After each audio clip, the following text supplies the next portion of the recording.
Okay, Corey, sorry for the mix up in the nightlife It's on instrument. page 150. Oh, 150, nice. Okay, so um we were on what you worry about at night. Okay, now McLuhan learned from Ezra Pound that artists are the antenna of the race. They're like broadcasting and detecting the hidden psychic effects of our inventions, whether they're tangible or not. And McLuhan said we can turn to the artist, the writers or the filmmakers or the poets to reveal the hidden psychic effects so that we can learn to cope with these effects. But we still, as humans, ignore that that chance to get these revelations to us through art. Why do humans ignore the hidden psychic effects of their inventions, even though artists are broadcasting them to them?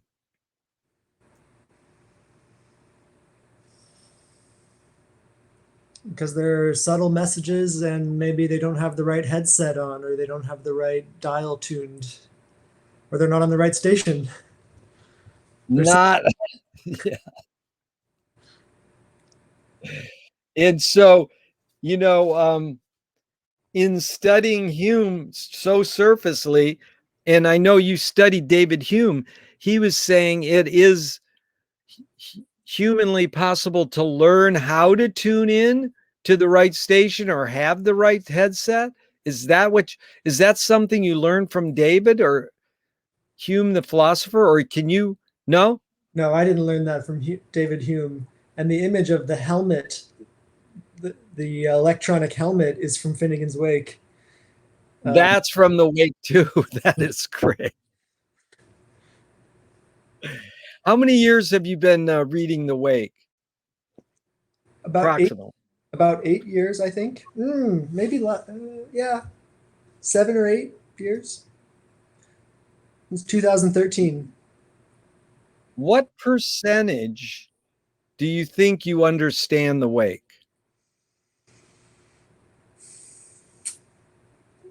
33%. But Oh, but go ahead. but on some scales, I think I understand it close to 100%. On other scales, I don't understand it even 1%. Yeah. Like in terms of the literal words, I maybe understand 25% of what the words mean, but when it comes down to certain crucial ideas and themes, I think I understand it 95 to 100%. I really appreciate that. It's a funny question that I just talked to Peter Crisp, who has the great blog on the Wake, Swerve of the Bend. I mean, check it out sometime. He's Mm. really a deep Wakean because he's both playful and sort of, thorough. And he said, I forgot what number he said he gets it, but what percentage do you think Joyce understood the Wake?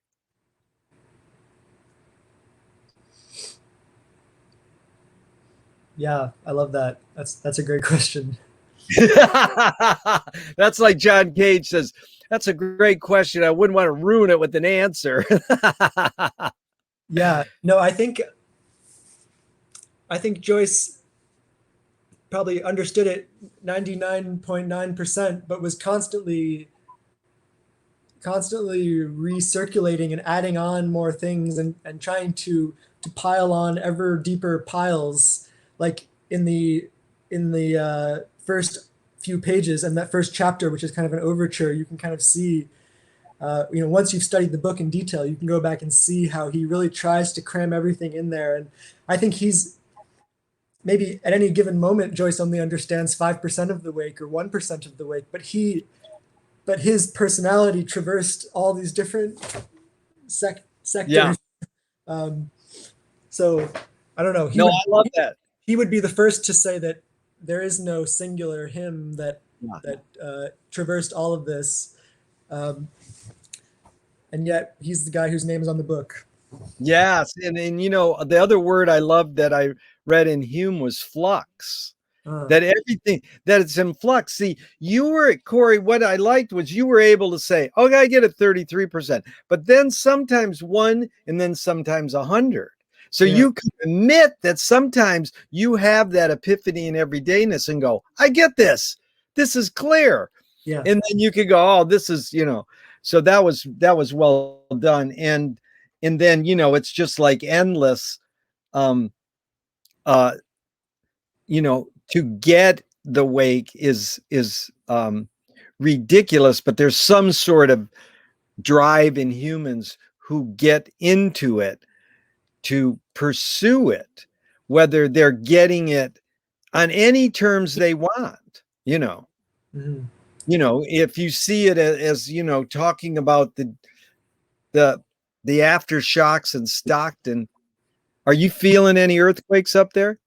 no, You know, in Stockton, they've been having these earthquakes like east of you. I saw it on the news. Yeah, yeah. So, I think there's constant little earthquakes here. yeah. That's my theory for these bizarre noises I hear walking around in the grad student complex. It's like the stone they used was designed to sustain these little tectonic shifts. So there's all these little like weird cracking and crinkling noises, like joints popping on the cement. It's really strange. Yes. If you have any friends in the secret government who can explain that to me, please forward them. Yeah. I'm revealing all my secret government friends to you all the time, man. I'm holding nothing back. And they're all more than willing. This is an important game. Um uh so Are human beings more feeling or more thinking beings? I know it's both and it depends, but just your overall hunch, or how do you suppose to answer that? Maybe there's more of them that are feeling, but the ones that think are more human. Wow, that's heavy. I don't know though. That's kind of harsh. I don't. Yeah, no, no, that was good though. I mean, people, yeah, I mean, that's uh you're just trying to suss these out. Yeah, and then you went back and said that adjective. That's amazing. So don't, yeah, nothing, not, you know, when I asked my mom, can I interview you, she goes, well, yeah, but everything I say today I might be different tomorrow. So you know, I mean, it's like it's just sort of like more so is intuition, impulse, or sort of like the tetrad. Eric McLuhan calls it a cross between hieroglyphics and haiku poetry. Mm. That's what we're doing. We're just somewhere in the Bardo stage. Just we're just like my friend says, you can't just throw shit on the wall and expect it to stick. I goes, I do. And sometimes it does. Well, I should do some drugs. Hold on. So uh, another question that or just it's not a question, but it's a statement, and it's a little co- connected to human. You know, I'm not trying to obsess on him, but I was just listening to a commentary on him, and it was interesting where they place the emphasis on his thinking as a philosopher, because it seems as though everything Hume was summarized in this 10-minute tutorial. I was like, that's everything we do. That's, you know, it was so much, it was so cool. He wasn't like hard edged. He was more like open to perception and in having fun, you know. So here's a quote by McLuhan, and I was wondering if you could tell me what resonates with you, or how would you suss it out. Everybody experiences far more than they understand. Yet it is experience rather than understanding that influences behavior.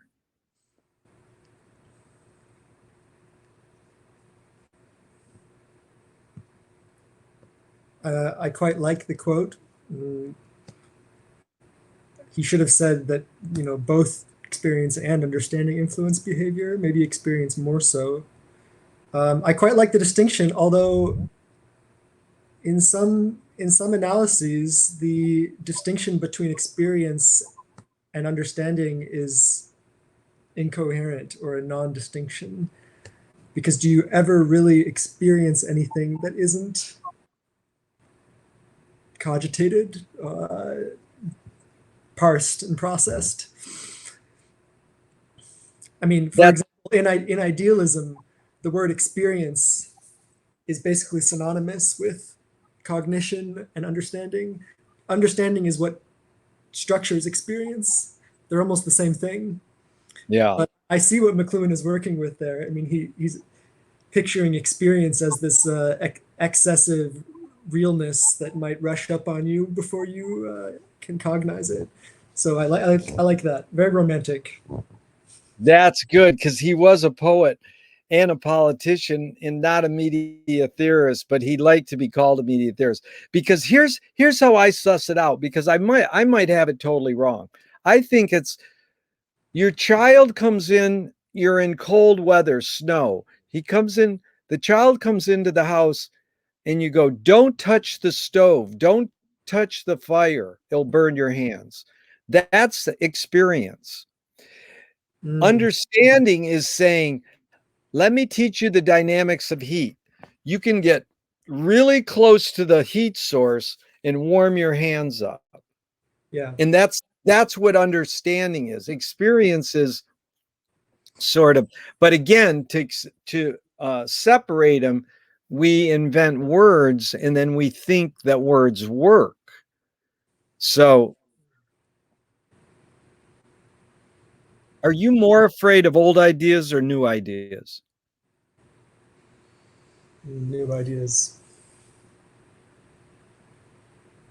Can you conjure up your earliest memory ever or one of them? Being airplaned on my dad's legs. Like he put me up on Yeah, his legs, airplane me. yeah. And do you think memory is more a curse or more a blessing?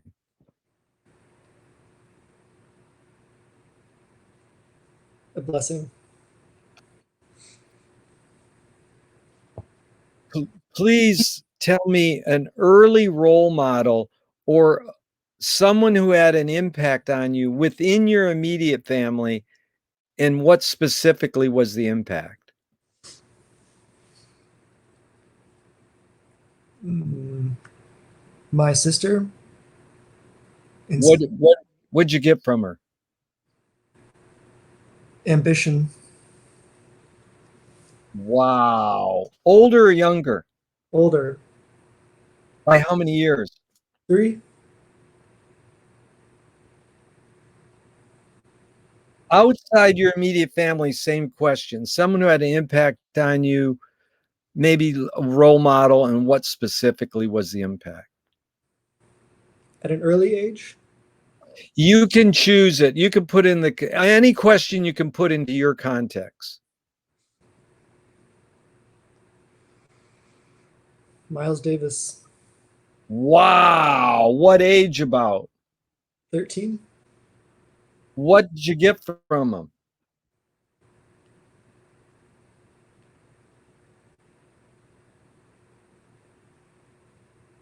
Style. And not just his style, but style as such. Yeah. That you mean that's you can have style. Yeah.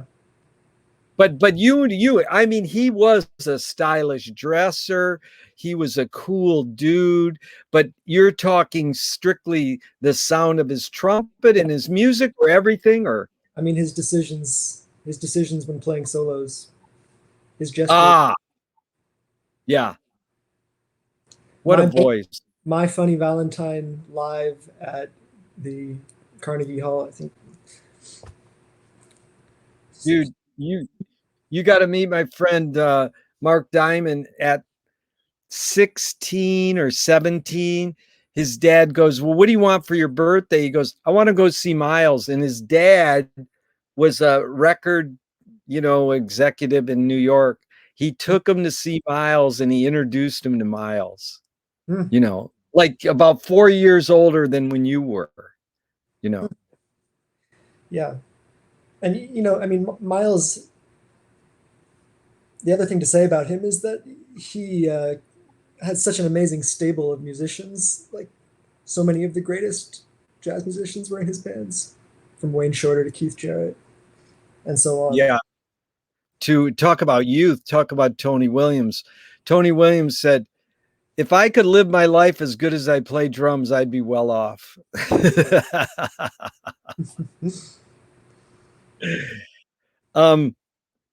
Were you raised a particular religion? Atheist. Are you still practicing? No. Now I'm quite a spiritualist. Do you pray? Don't know how to. I try listlessly.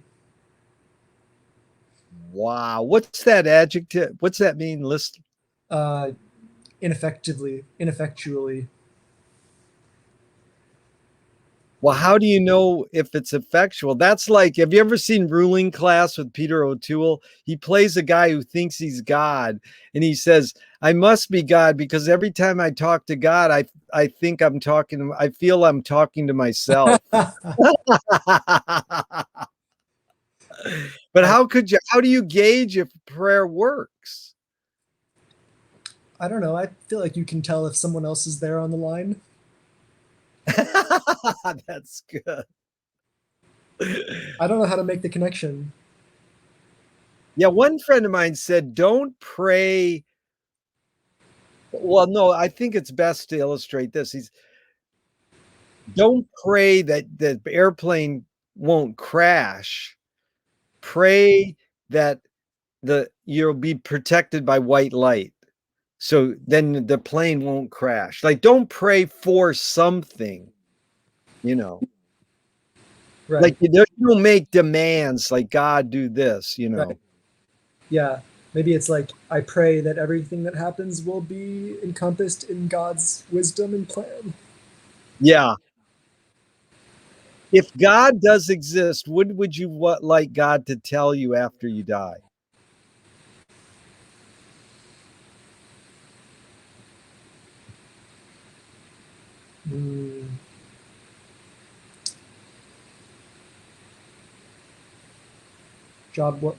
Good job. Yeah. Do evil people exist, or does evil use people as a vehicle? Evil uses people as a vehicle. Definitely.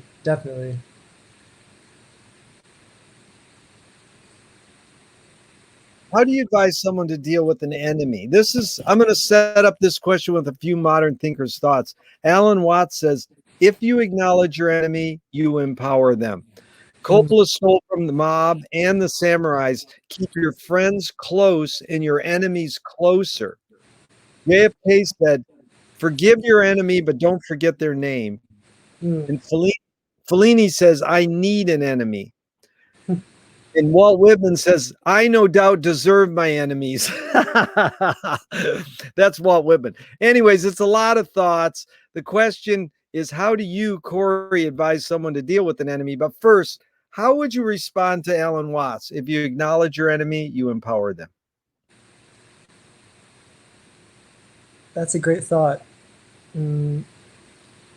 It reminded me of something I've been observing in the political discourse today about, it's how a lot of conservative American nationalists are obsessed with talking about China and saying, China is taking, they're like paranoid that China is spying on us and that China is in control. And I always think, well, by saying that, you're really giving them so much power. Yeah. Yep. Your American Indians, indigenous people say your enemy is your best teacher. Hmm. But I mean, how would you advise someone to deal with an enemy?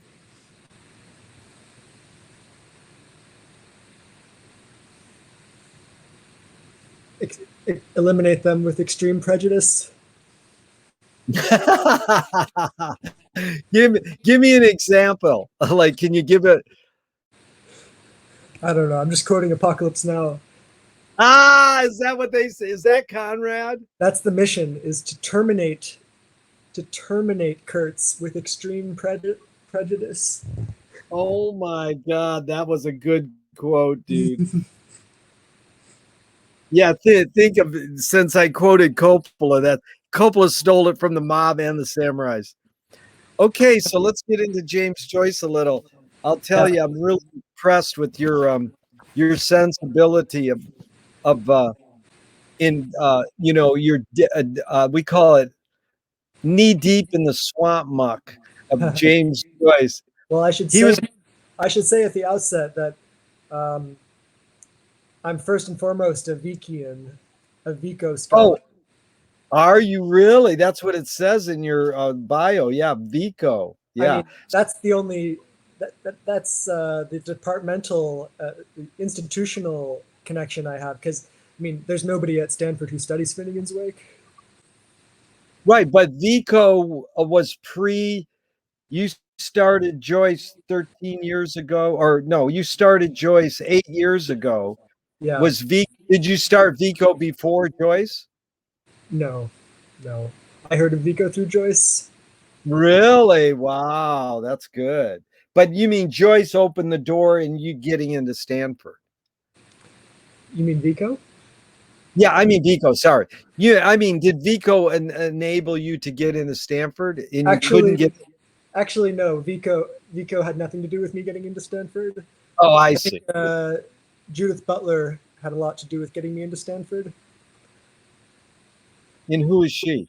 Oh, if you listen to the populist right, you think that she is the Antichrist. She's a gender studies icon, kind of the inventor of gender and modern gender theory. Who I studied with at Columbia, studied Freud with her at the same time that I was reading Finnegan's Wake. Actually, that was a terrific semester. Freud on the interpretation of dreams and the beyond the pleasure principle, and Moses and monotheism while reading the Wake. And Freud came before the Wake or alongside? Same time, same semester for me. Wow, that's really good there. Okay, so Joyce was the first projectionist in Dublin over 100 years ago. He checked out. He basically said, why should I go inside a building and see a movie of a tree when I can go outside and see a real tree? Years later, William Faulkner said sometimes the best fiction is more true than journalism. Corey, why do we have to recreate things in order to get them? Why do we have to go to a theatrical play of people acting out life? Why don't we just live life? Interesting question. Maybe it's has something to do with the life itself. Life itself employs mediators and advertisers to attract us to it. So, are you anthropomorphizing life? Oh, I guess I did there, but I don't need to. I just mean maybe life itself, in its impulse to appear, uh, I'm still anthropomorphizing or giving a verb to life. Yeah. In its drive or its need to appear, it it calls upon mediators Yeah. and No, I'm not, propagandists. yeah, but I'm not trying to hassle you and say you shouldn't, because that goes back to something we said earlier that I said we'd get to, and that's you can't separate life from life, you know. Can you? I mean, that's what I was sort of saying. If I was saying you were anthropomorphizing, it's also back to indigenous American Indians. They say, I've heard they say, There's no nouns, they only have verbs. Hmm. So life, living. Here's maybe where that's leading towards. Why do humans have to invent anything, tangible or non-tangible?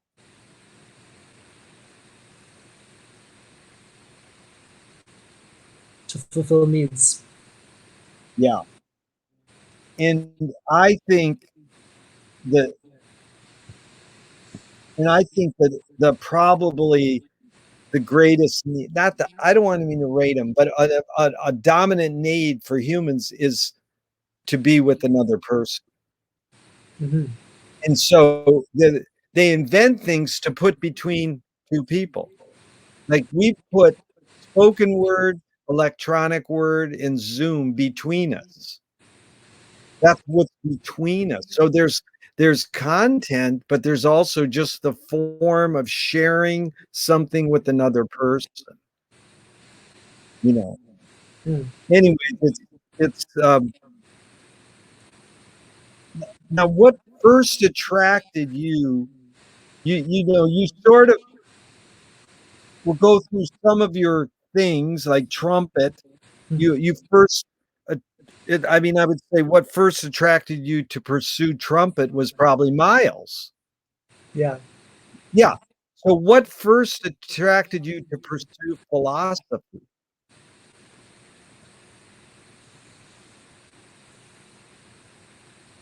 It just seemed like all roads led to that. In in the texts that I read in college, when I got to college, I didn't know I would study philosophy. I tried studying psychology and some mathematics, and I just felt like all the rivers flowed up to philosophy, and that the philosophers seemed to be the ones who knew what was going on. And of course, things got more mysterious in the world of philosophy. Things only become more mysterious as you get closer to the source of knowledge. So I like that. That kept me there. That's the guy goes to the guru and he says, "What's the most important question I can ask you?" And he goes, "The one you just asked me." Nice. Is that what philosophy is? Yeah, kind of maybe a trick mirror. House of Mirrors, yeah, trick mirror. So then you've you've had a chance to be creative, you know, and you play trumpet and you're creative in creating your career. I mean, let's just, whatever you want to call it, your study. Yeah. A screenwriting teacher told me great film or great art is when you can clearly see the intention of the maker. Stanley Kubrick says the opposite. Great film or great art is when you can clearly not see the intention of the maker. What role does intention play in your creative process?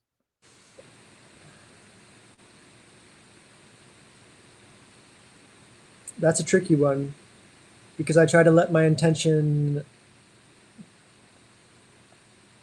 I try to not let my intentions obstruct what's going to happen in creation. Um, on the other hand, intention is what forms a work or decides when the work is over or when the work starts for that matter. But I don't know if I can do that. I think I need an analyst.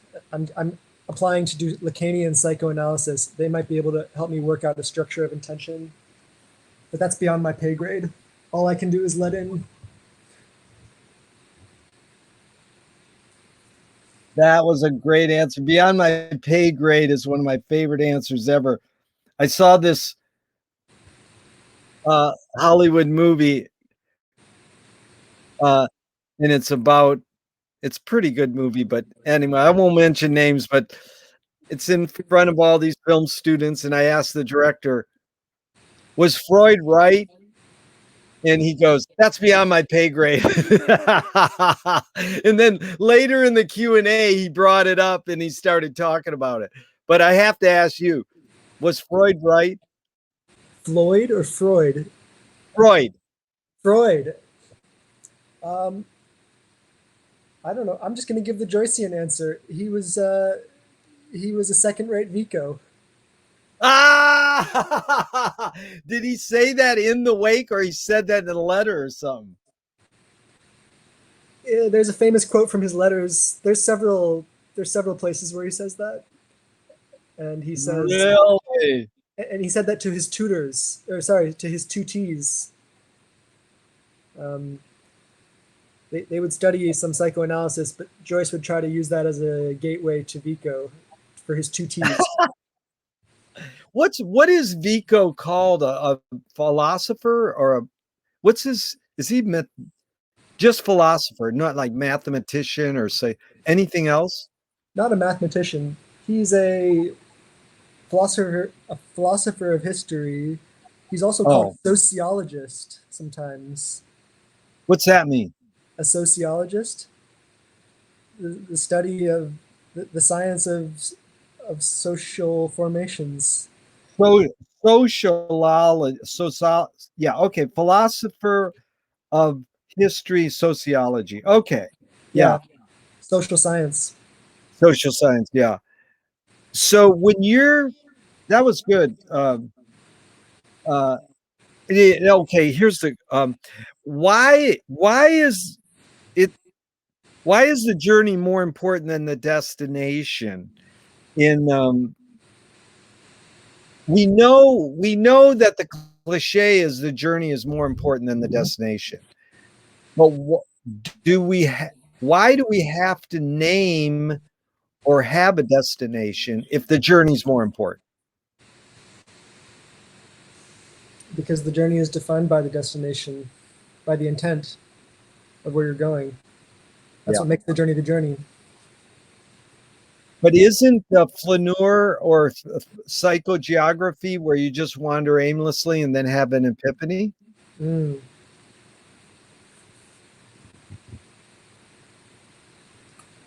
That's a tough one.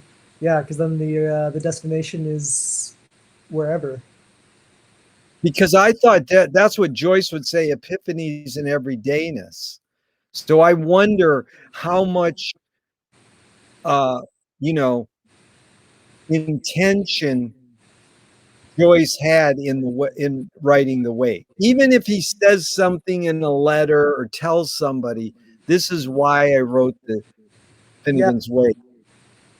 I would like to understand this more. I've been reading about the production of Ulysses, and I read that Ulysses began as thousands of individual notes scribbled on little disparate pages, and then he tried to group them into thematic categories post facto, uh, which is pretty remarkable to me that he would be able to weave that much haphazard variety into such a seemingly continuous structure. Ulysses. Um, I guess in Finnegan's Wake, maybe that was happened even more. But I haven't read much about this. I'm meaning to go buy that book, How Joyce Wrote Finnegan's Wake. Yeah, I don't that's know. fun. We were talking about that the other day because the guy spent 30 years writing it. Mm-hmm. And Peter Chris said, "Oh, yeah, that's a great book." I was like, I think Joyce, someone said he sat in Paris, listened to shortwave radio, and wrote it all down. Hmm. That's Oh, how he wrote Finnegan's Wake, you know. oh, very interesting. That's his LSD, Yep. just the radio. Yeah, just tuning the radio, and that's how you get 60 languages. Like Huh. no one knows 60 languages on Earth. I don't think there's ever been a human who could learn 60 languages. So how could you put 60 languages in a book? Well, you hear a little clip here or there and you write it down, and then, you can claim, well, I knew enough of that language to put it in my book, you know. Yeah. That's a very interesting suggestion, and that helps me think about it, because I always think, I mean, how many drugs did Joyce have to take in order to scramble his language faculties like that? It seems impossible. If he took that much LSD, he would have destroyed his brain. He wouldn't have been able to synthesize it. But maybe it was just what you just described. The scrambling effect comes through the medium, Yeah. the radio. That's But very interesting. is there any documentation, or do we know that Joyce had any other drugs besides alcohol? I've never seen any empirical evidence or Yeah. science up to that end. But yeah, that's all you can say. except for suggestions in the wake. For instance, when the older brother of the artist describes the artist, Shem, he often describes him as a drug taker. And is that Joyce confessing through this voice of his older brother, who's kind of slightly condescendingly describing how he writes? I could show you a passage that I mean, actually. This is page 423 to 425. Sean describes Shem in the process of writing, and he's quote fast aslooped in the entrance to his polthron chair, making his pilgrimace of child horrid. His pilgrimace. So that's the word pilgrimage turned into pilgrimace, and this is again a description of the author Shem, who's kind of the Stephen Dedalus of the Wake writing. So in this portrait, at least, he's popping pills as he writes and inventing a gibberish language due to the pills. There's also at the bottom of that page, Sean says that Shem had a case of Europicolas, and Joyce is toying with the medical word for St. Anthony's fire, which is ergotism, the central nervous system disease that's caused by eating ergot, famously the precursor of LSD. So again, it's in the voice of this older brother character, so we can't read it as a literal description of what Joyce was doing, but it's an interesting suggestion, I think. Right. Ergot, that's a big factor with Albert Hoffman, right? Exactly. That's mold on rye bread, right? Yes. I mean, that's how the masses would have encountered it. But Right. I mean, the Catholic Church itself was not naive at all about the spiritual potentials of this through the centuries. So they may have consumed it in other forms, not in mold. Yes. So back to creating, creative process. When you're creating, Duchamp said there's no art without an audience. How much are you thinking of your audience when you're creating, either with your trumpet or your philosophy studies?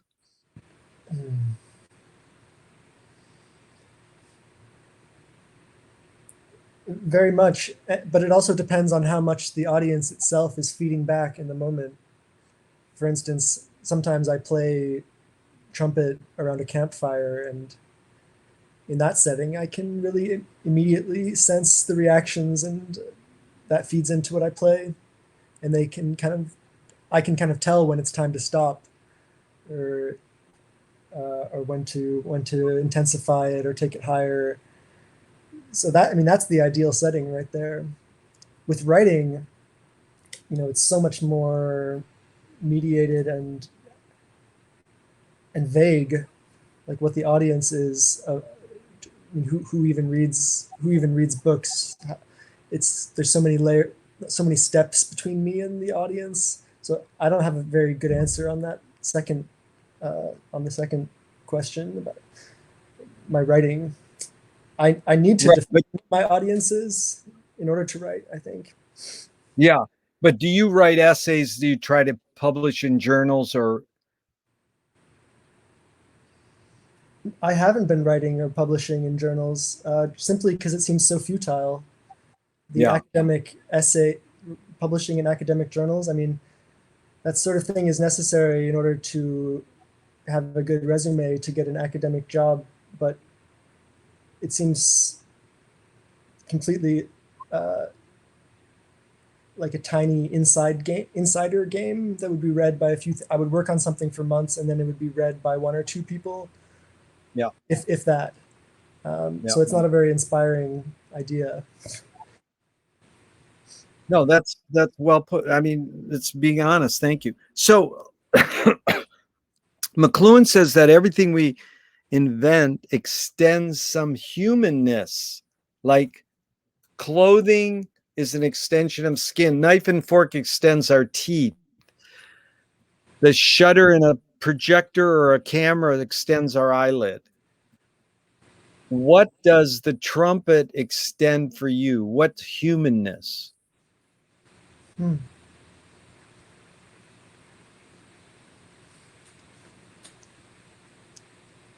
That's a wonderful suggestion, Gerry, and it makes me think that it makes me think or reflect on what that inner thing is that comes out in melodies.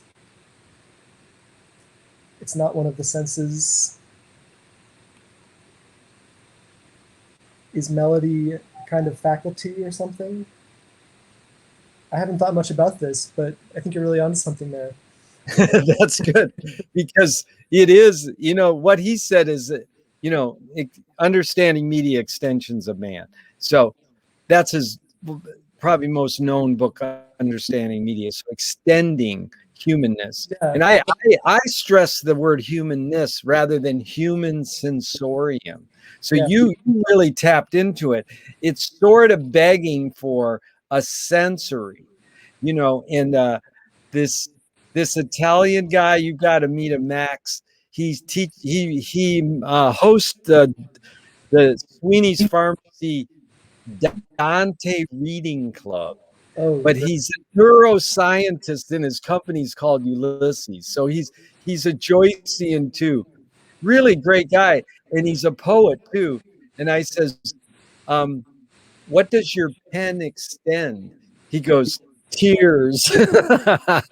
And that is like, well, tears are like a human sense. My mom taught me that tears are a way to get toxins out of your body, not just emotionally, but literally, like you're peeing or pooping. You're getting toxins out by crying. So, that was an interesting. It's always interesting because, I mean, the evident answer is, what does the trumpet extend? The voice, Right. And so, I mean, that's fine. It's not like I'm always seeking and hoping for, answers I've never got. But let's go into the pen when you're writing. Go ahead. You're going to say something.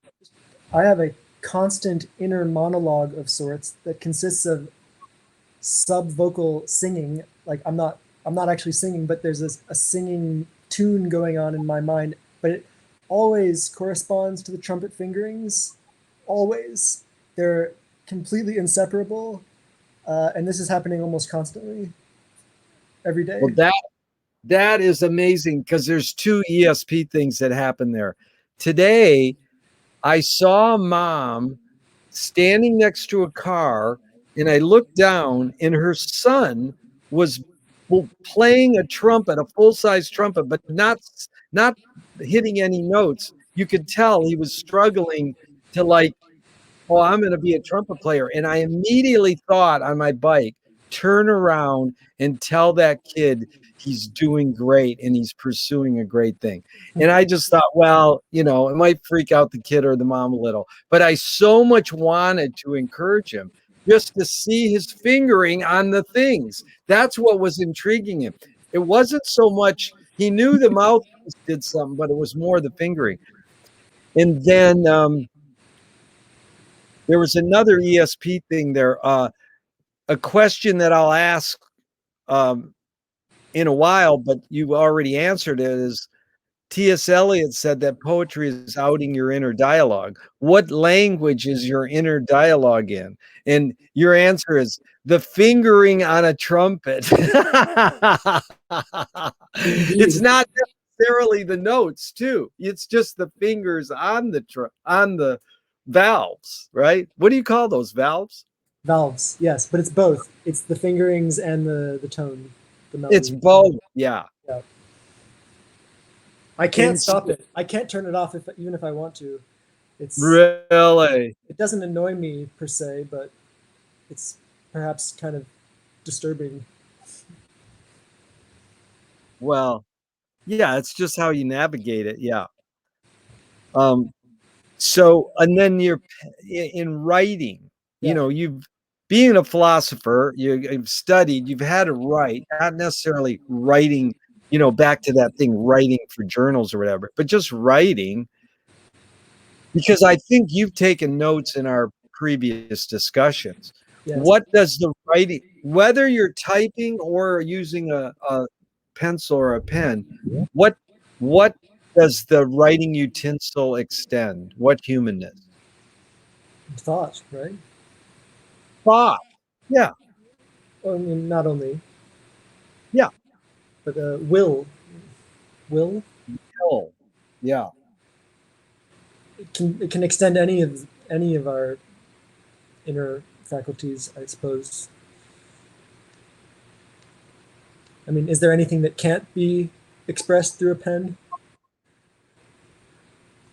Well, that's a good question. I mean, yeah.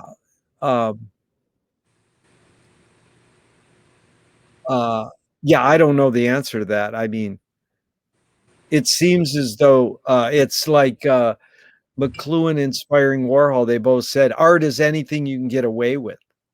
Mm-hmm. It's like art is the last bastion of doing anything. You can do anything. The guy, 2 weeks ago, sold a invisible sculpture for like, I don't know, $500,000. There's no receipt, or maybe there was a receipt, but there was nothing there. Mm. You know, and people go, that's stupid. I goes, are you kidding? That's pushing art. There's another guy who does that. He sells nothing. Yeah. I was interested in your videotape with Walter Boart. There's a Bob and Walter. There's a discussion of conceptual art, and either Walt or Bob opines that there is no more art, or what we're doing is the new art. And what are they doing? What are they doing? What is Bob doing? Yeah. They think that that's the new art, whatever that is. Yeah.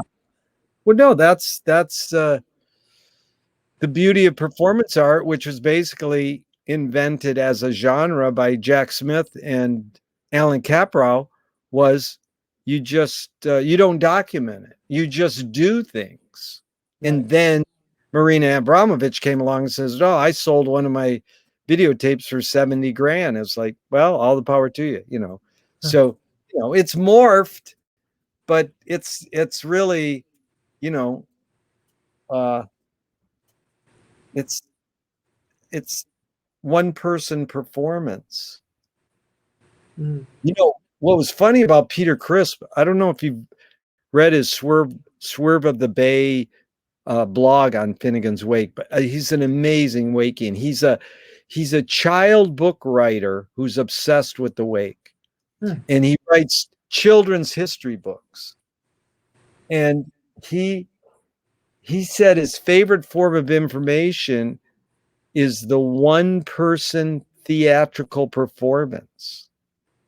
And that's what the Wake is. It's sort of like Joyce just performing for 628 pages, but he lets us be the actor. So it's like, it makes sense Thornton Wilder would become a Wakean, because you know about Our Town, the play? No. Well, do you ever hear of Skin of the Teeth? I think it's Thornton Wilder's play, Our Town. Is probably one of the most performed plays in America. You can watch a movie of it, or but it's, you see the director on the stage talking. It's total Wakean. And then Thornton Wilder got so obsessed with the Wake that he wrote Skin of Our Teeth, and it's like, if you ever see this play, you'll go, that's Finnegan's Wake. He ripped the Wake off. And it's like that's all right. I mean, he did a good job, I think. But there's a book about 3 inches thick on all the letters Thornton Wilder wrote about Finnegan's Wake. Oh, wow.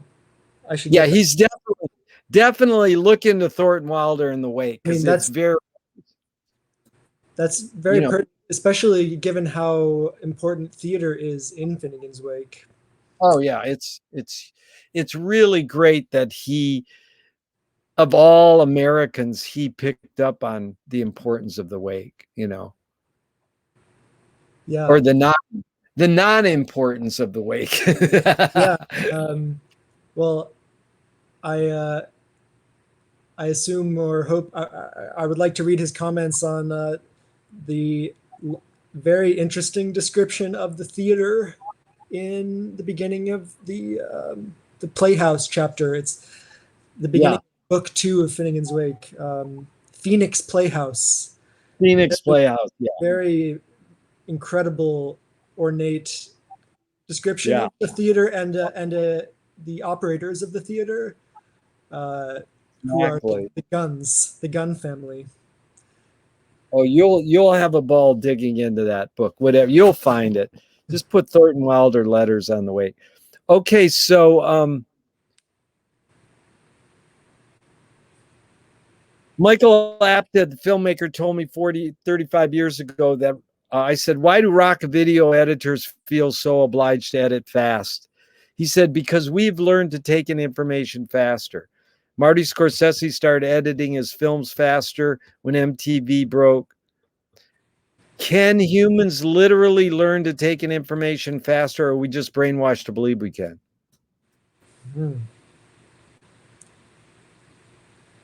I think I like your hypothesis. We're brainwashed to believe that we can. I usually say I ask that with a bias. But you like it, but what's your hunch? That we can learn to take in information? Yeah, no, my hunch is that we take in information at a flat rate, and our mind, like a stomach, has a certain capacity, and it's kind of processing things at the same rate all the time. And if you shove more and more in there, if you shove more and more into your mind tube, do you really process more information? I suppose you can shove more in there, and then maybe your mental process will make a more complex composite image if you have more materials put in there. But still, the act of thought, I would hypothesize, proceeds at the same rate. And it's just a matter of how many elements you want to have in any given act of synthesis. So we can, I don't know, maybe we're brainwashed to think that, we can just shovel in everything indefinitely, and that we'll keep being able to make sense of it all. Maybe that's the brainwash. Yeah, that was good. Now, the really bottom line question to this question was, is it literally possible to multitask? Yeah, you've asked me this before, and I think my answer remains the same, which is that it's not. The best you can do is to have a very fast oscillation of your attention between two things, and that can be quite an interesting aesthetic act, to kind of play with the location of your attention. If you have something, if you have a interview playing in the background while you're reading something, you can kind of precisely decide where your attention is, and maybe at certain moments your attention will jump to the audio when you hear a certain word. But I think really the attention is a singular thing. Yeah. I Yeah, mean, that was good. maybe that's a controversial opinion, but No, it was really a good answer, because I do think that it's again, we think we can multitask, and of course that's called automatic pilot. Like when I drove to one job for 9 years, it was a 45-minute drive one way. And I knew I went into automatic pilot for 45 minutes, and I did the best thinking of my day in that 45 minutes. But I was driving a car, mm, you know. So I know you could say that's multitasking, but at the same time, it was probably this like constant shifting. right. It's same with riding a bike every day. 3 times a day I ride a bike. I do my best thinking on the bike, or Mm, some of it, and then I'm paying attention because I don't want to be hit by cars. You know. right. Interesting. Yeah, it reminds me of Nietzsche saying that you should don't trust any thoughts that didn't come to you while on a strenuous mountain hike. That was a smart man. But that's very interesting, because in a way that means that you have to be multitasking in order to be focused. It, it, the the laser-like focus of cognition will only turn on when you have this other activity going on in the background, like walking. I should walk more. I used to walk all the time. In my first 3 years at Stanford, I would spend all my time walking around in Palo Alto. Now I never do. I'm stationary now. I'm becoming more point-like. Walking is good, really good. Yeah. Movement's good. It's healthy. So what was the motive of the cave artist? The cave Your artist. hunch. Yeah, your hunch. Yeah, like not what Herzog said in his movie, or I mean, you can say that, or anthropologist or whoever, but what's your hunch? What does Herzog say in that movie? Well, he have you seen it? Dreams of Forgotten or Yeah, Cave? I watch it. I don't remember there being a thesis of what their intention Yeah, was. well, whatever. He got it from a New Yorker article, which is really good. And I mean, it's a good film. I mean, he whatever he says, magic, or all the there's a lot of typical answers to that. Yeah, Uh, what was their motive? They thought that the next person there needed to know what they were writing, or they thought that the cave itself needed to bear that in print. yeah.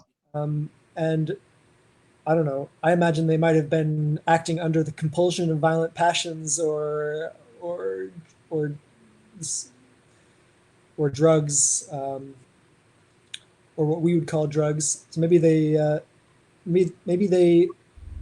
their motive was simply a state of panic in which they were desperate to embody their sense of self somehow, and so they almost like a reflex, like if a certain part of your brain is stimulated, it creates a panic reaction. Monkeys, when this part of their brain is stimulated, they'll reach out and just automatically try to grasp things, and they don't know what's going on, but it's a reflex.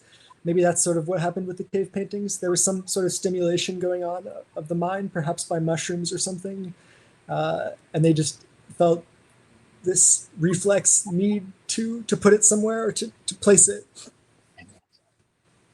I love that idea of reflex and sense of self, Corey. That was good, because what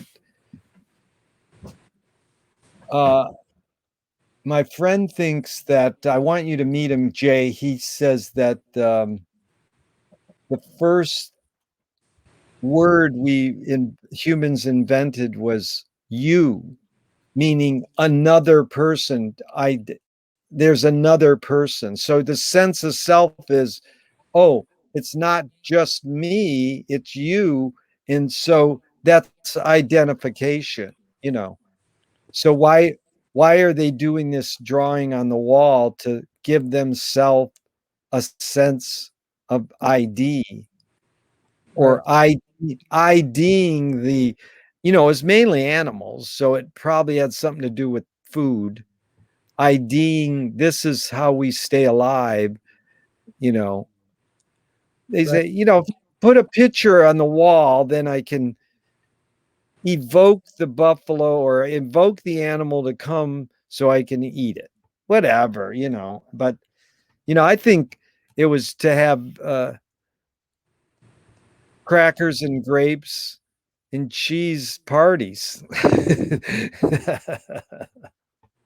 art openings. Come on over to my cave and let's eat and look at my paintings. Right. What's more important, conviction or compromise? Hmm. Conviction. In your accomplishments, you brought up this word earlier from your sister.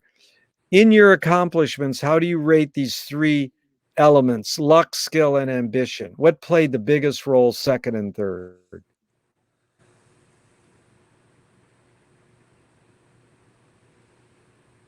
Hmm. Ambition, luck, skill.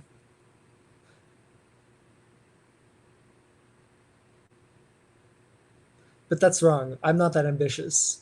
I'm a loafer. Say you have slack. Loafing is a negative count. Yeah, slack. Yeah. Slack is it, man. That's where it's at. Yeah. I've been trying to work out. There's a thing called Slack at Stanford, the Stanford Linear Accelerator. The atom smasher at Stanford is called Slack. Did you know that? No.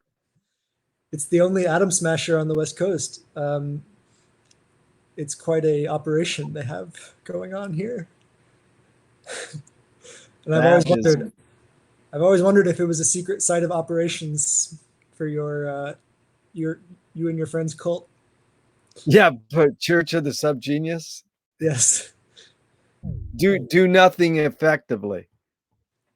Yeah. Well, I don't know what they're doing in the Stanford Particle Accelerator. Um, Maybe a whole lot of nothing, or I don't know. There's a lot of people working there, but there's not much news coming out. There were rumors that these atom smashers were going to open wormholes, black holes, and my only hypothesis is that they already did open a black hole, and we're just experiencing the time dilation, the time deceleration as you approach a singularity. That's my only explanation for why Slack seems to be so important to Stanford, and yet there's no forthcoming information about it. It's like a blind, empty eye of the hurricane. They may have already Not discovered something that's being leaked slowly. Center of the Cyclone. Have you read that book? Or I've read some of it. Yeah, yeah. I've read a few chapters of that recently. yeah, It's John Lilly. very Well, interesting we description. got to get into that because we have a connection there too. So that was good what you just said. Now, what was I going to ask about that? Who how did you get what caused your work ethic? Or yeah, My forgot sister. how I your sister caused your work ethic? Yeah. Yeah. What's her profession now? Oh, global health and statistical epidemiology. She went to Stanford too. Wow. Studied with Paul Ehrlich. Oh, really? Yeah, and she works for a. I'm not going to name any names, but a famous multinational foundation on Yeah. epidemiology. Because I did notice your mom went to University of Michigan. Is that right? Yeah, that's where she met my dad. Although I In can't Ann Arbor. think of how Yeah. Why was he there? Yeah. Yeah, because she could have been attending my film screenings if she went to ask her if she went to MLB, Modern Languages Building, or Angel Hall. Oh, That's where I was programming and showing films. Because Angel she graduated in 84 and I was there from 72 to 80. So we might have missed each other. 72. You were there from 72 to 80. Yeah. Oh, wow. What you said Angel Hall and what was the other one? MLB? Yeah, MLB, Modern Language Buildings.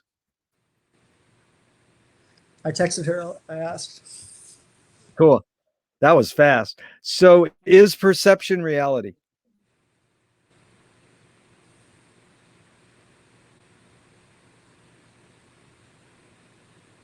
No. Duh. I mean,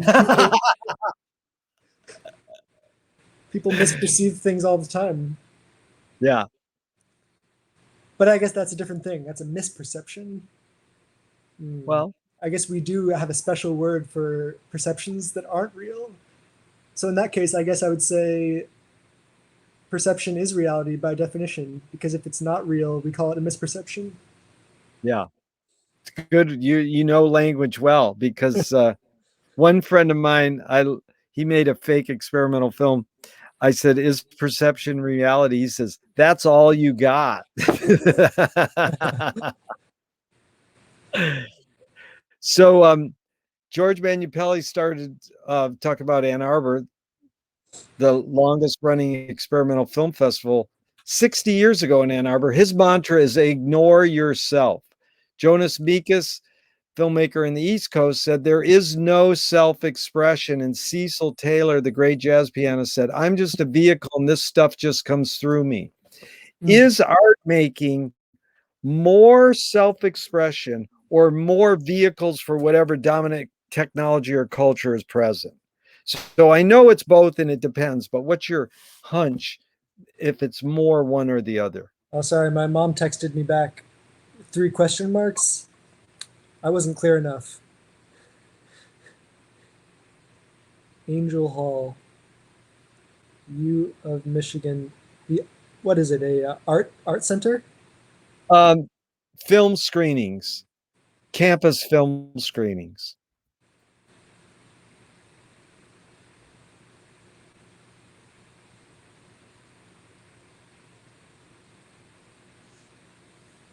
But it would have to be between 72 and 80.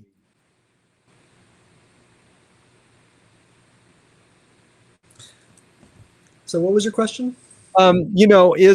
Is art making, filmmaking, literature more self-expression or more just vehicle for whatever dominant technology or culture is present?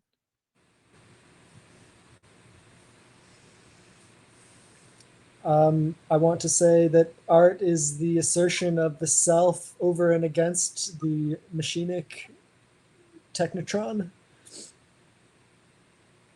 Say it again. You broke up a little there. Art is what?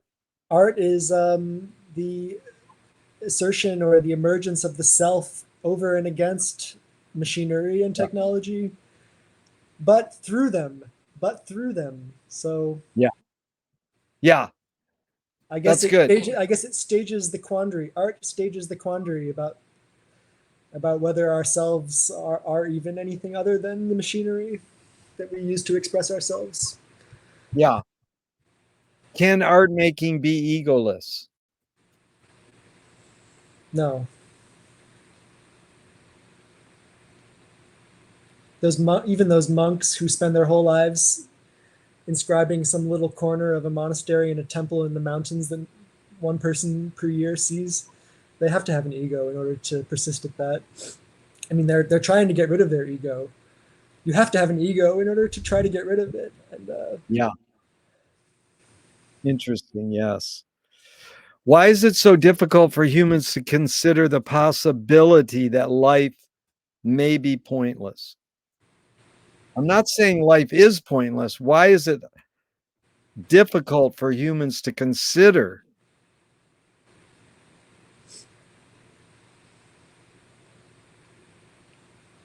Because we're points. Because humans are points. Yeah. Yeah. Or the effort to be point-like. Yeah. So it's Lewis Carroll. Oh, go demoralizing. ahead. It's demoralizing. Demoralizing. Yeah. And so it creates a negative feedback loop. It makes you feel sad, so you don't keep doing. If you realize that, you try to avoid. It feels bad, so you try to avoid it. Yeah. It's good. Well done. Lewis Carroll said, I believe as many as 6 impossible things before breakfast. Have you believed in any impossible things lately?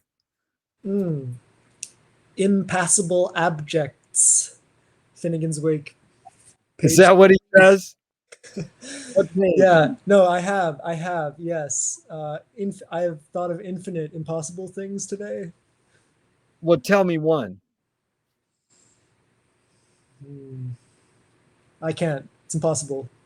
Ah, you know what Sun Ra said in the New Yorker just last week? The impossible attracts me because everything possible has been done and the world didn't change.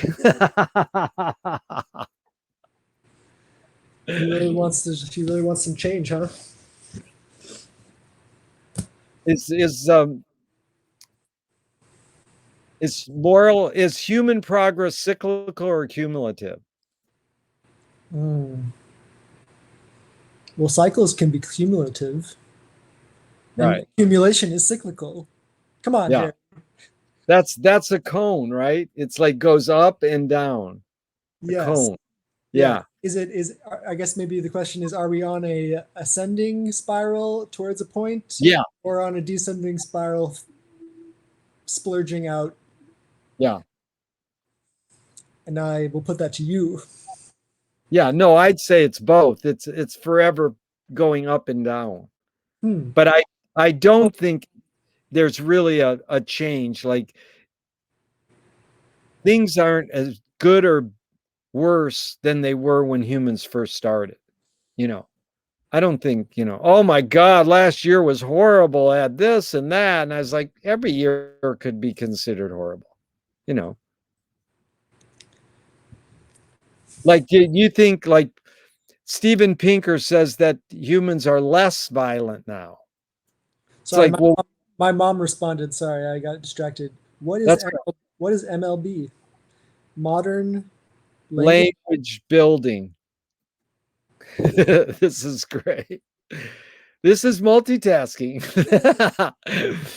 No, I wasn't multitasking. I wasn't listening to you at all. No, I know. Okay, so but it is uh anyways, let's go to the next question because we'll get back to that. Tell me one major element that has changed in your pursuit of, you know, uh the creative process in, let's say, trumpet playing in your research project. One major element that's changed and one major element that stayed the same Skip. since you. Okay. Uh, Moshe Feldenkrais works with healing and movement. He I, says I it's have a browser literally, tab open for him. you have a what? I have a browser tab open for him. Yeah. Okay. He says it's literally possible to identify a weakness and incorporate it to become a strength rather than we're taught to overcome a weakness. Tell me a weakness that you've incorporated to become a strength.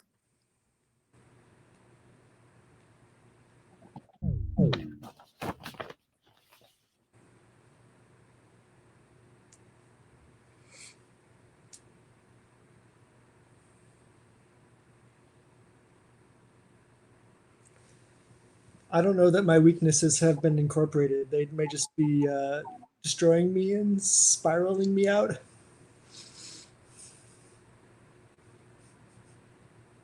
On what occasion do you lie? Um, on what occasion do I lie? Um, when it will make them feel good and they won't realize that it was a lie. Yeah. I don't know. Unless that creates some other problems. Yeah. On how do you find peace of mind? Hmm.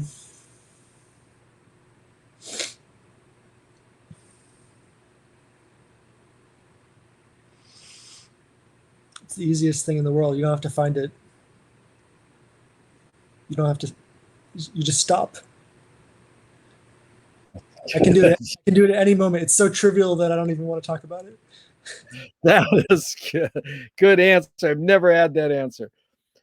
Okay, if you were walking down the street today and you met yourself as a 12-year-old, what would you say to your 12-year-old self? Mm. Um, you're doing good. Sure. Allie, she had too many bananas, and she's like, "No, I put them." Like, That's what that was that's what you would have said. Something about bananas.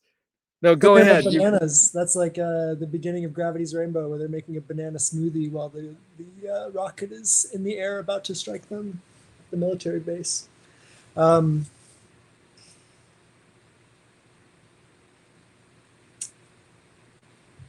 Pirate.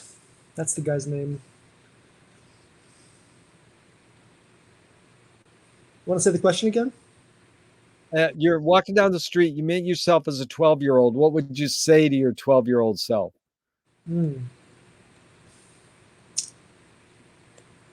I would probably try to lure him into some sort of scheme. You know, I could really play with that kid's mind. I would try to recruit him. That is a great recruit your own self. Yeah, I would.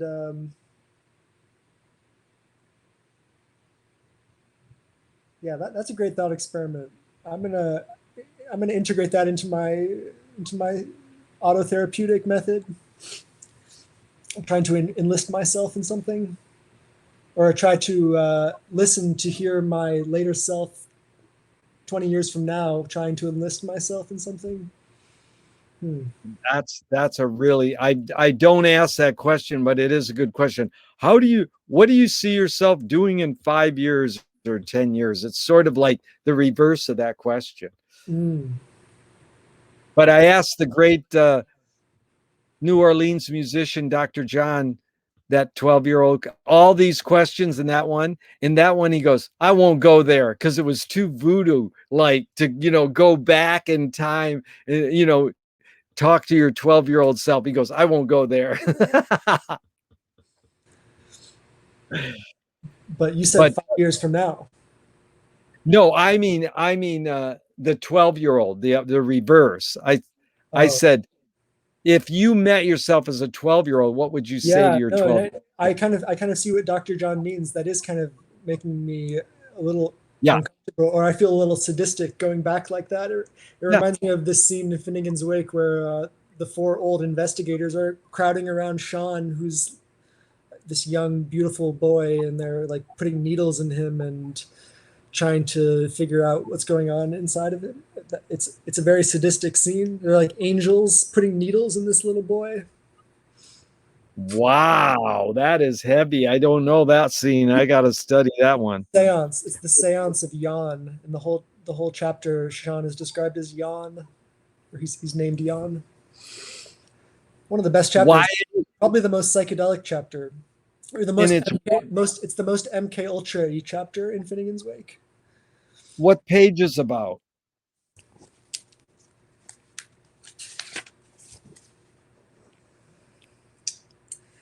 .474 to 554. Jan interrogated by 4 old men. Inquiry and seance. Voices speak through Jan, including ALPs. HCE revives and testifies, and boasts of the city he founded and his conquest of ALP. So they do a kind of analysis. I don't want to say psychoanalysis. It's much more Vickian. It's a Vickian analysis of Sean, and they reveal his father underneath him is his father, and his father bursts up through him like a mushroom and starts touting himself and his achievements and describing how he conquered the land and won his bride. That's the end result of the analysis. Corey, this has been fun. I asked for 90 minutes, so can you go for like another 5? Sure. Yeah. Okay. So yeah, one book I wanted to recommend you check out, Haunted Media. Jeffrey Scholar, you know that book? I think I've heard that name before. Yeah, anyways, he's I think he's a Berkeley film professor, and Jeffrey Scott.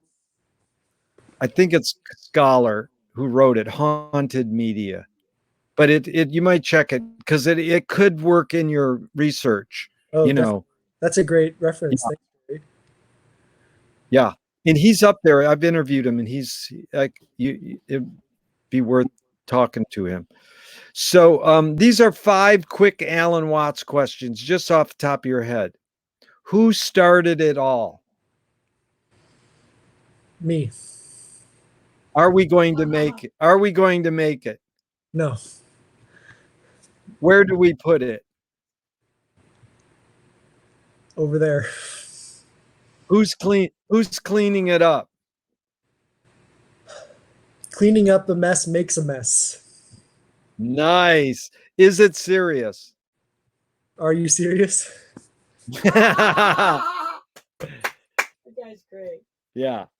Okay, so which way should toilet paper come off the roll? Over or under? Under. And why? I hear that's how the ladies like it. Wow.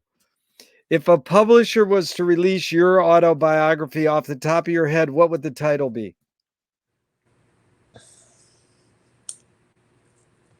H.C. Anderson.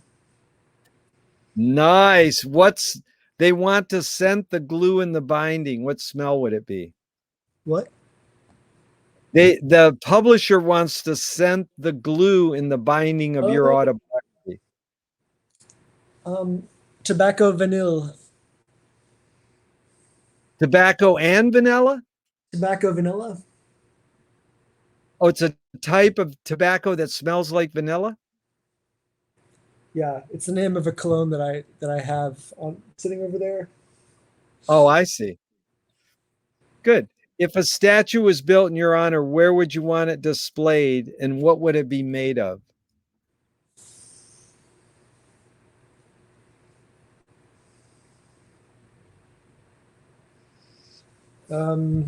It would be made of ketamine, and it would be displayed in Ravenna Park in Seattle. Nice. Which is right where I grew up. And it's also the name of the town in Italy where Dante died. Who died? Dante. Is it in Italy? Mm-hmm. Wow. Okay, Corey, tell me something good, please. Tell me something good you never had and you never want. Something good that I've never had and I never want.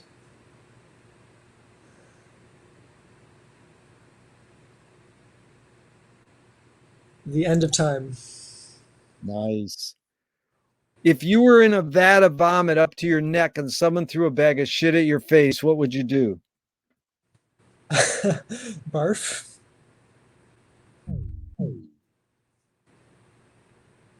Did you catch that? I got it. Barf. It's the name of Frank Zappa's company I work for, Barfco Swill.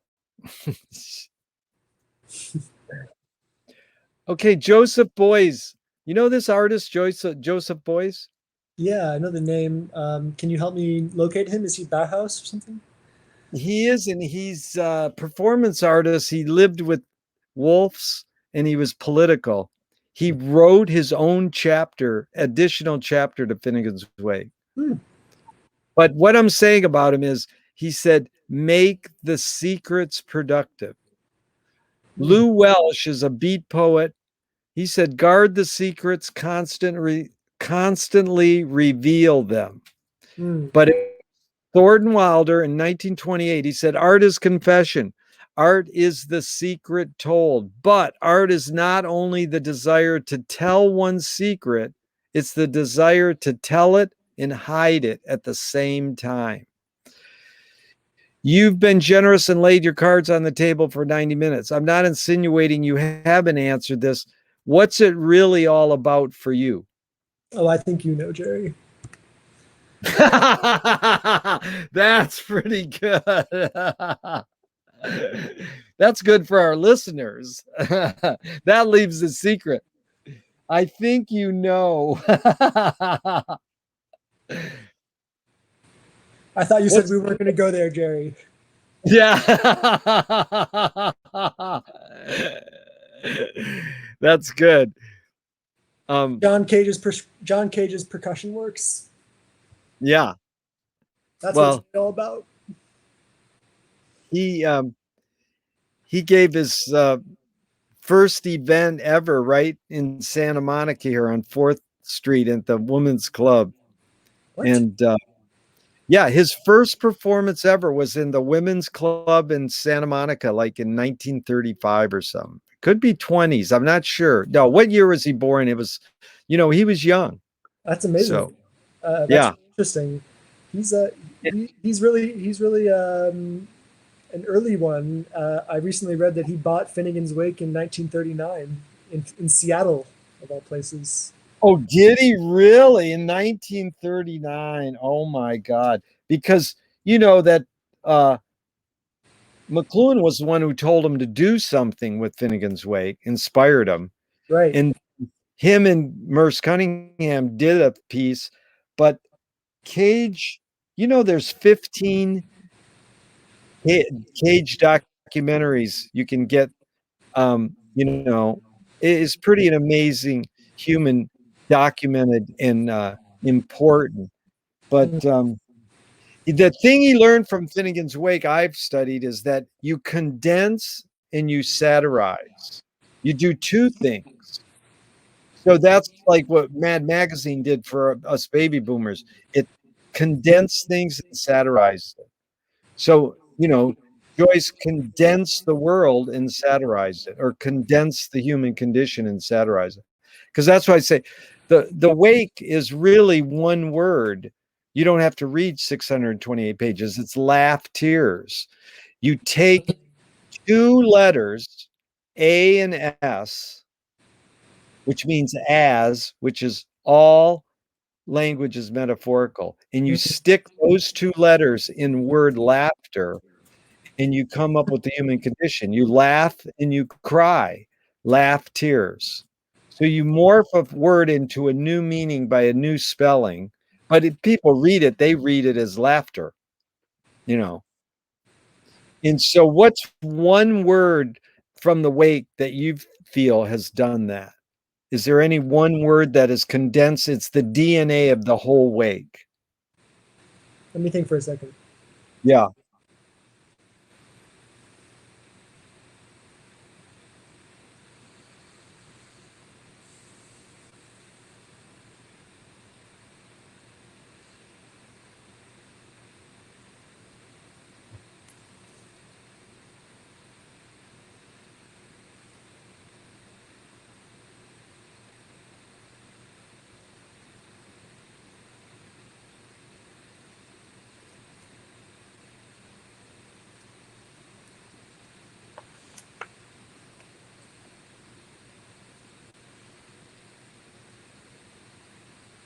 I don't know. My favorite one-worder from Finnegan's Wake right now is afterpiece, which I think is a combination of the words afterlife and masterpiece. Yeah.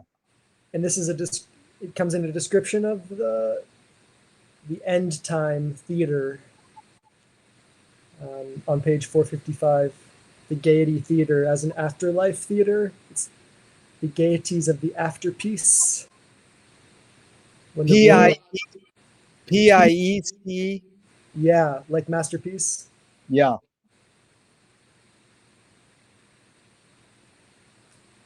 Good. I've never heard that. I like crop seed too, where he takes corpse and crop. And then the other one, I thought of one. Fond seed. how do you spell it? FONDSEED. It's a description of HCE early on, describing something that he likes. It says that he particularly fond seed. Yeah. This thing. So, yeah. Fancy. The other one is. Go ahead. Fancy. It's his fancy. He fancies it. He fancies it. Yeah. No, I must say that this interview has been totally intriguing, especially because twice the books on your side have fallen. Yeah, I don't know what's going on over there. Now, it's that Borges Tower of Babel falling down. Right. But the other one I know is where he mixes crossword puzzle and Christmas parcel. Oh yeah, cross mess parcel. Yeah, cross-nest parcel. Okay, Corey, this has been fun. I know we'll continue our conversation forever and ever. Thank God. But let's hear what you have to say to this closing question. What gives you the most optimism?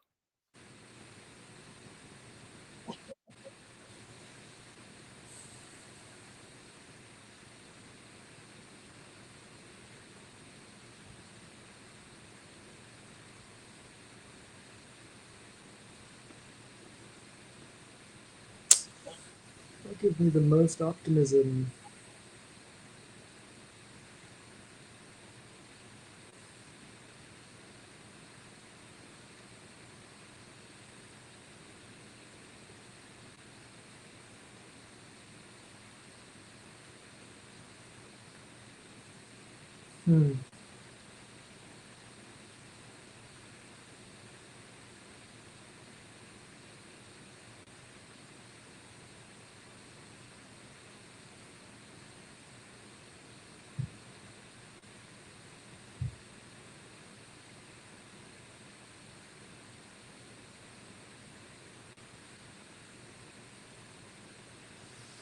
Evening.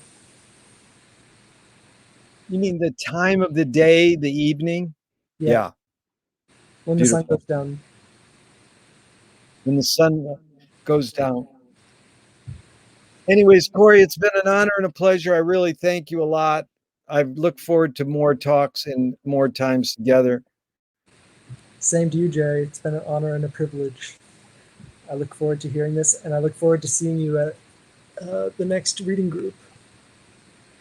Yeah, well, we'll be there, and we want you there. So you get the links every day. Come whenever you want. Great.